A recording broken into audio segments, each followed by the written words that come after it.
Professor Cialdini's book, Influence, on how how you get people motivated to do something, and they're using those techniques on you and me and other homeowners to help us lower our use and save on our bills. Very interesting. And I think it's almost a separate topic. We probably don't have time for it here. But the one thing I know in electricity that most fascinates me right now is not so much the smart meter. I'm kind of tired of the stories about how many are there and that sort of thing.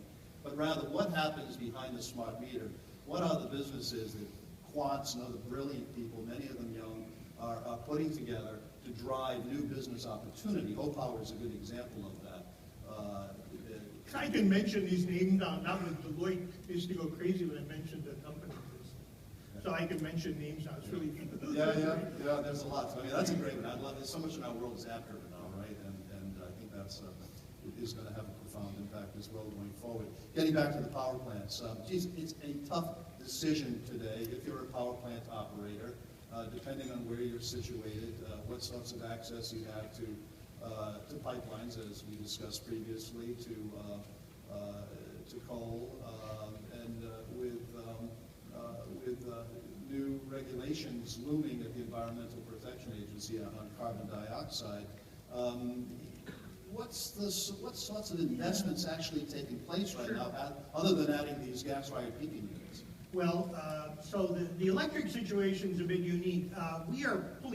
We're relatively electrified, and there's two different factors. One, even the most ignorant consumer, when they go out and buy a new refrigerator, they get a more efficient one than their old one.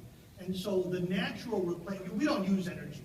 Our devices use energy, right? None of us uses electricity directly.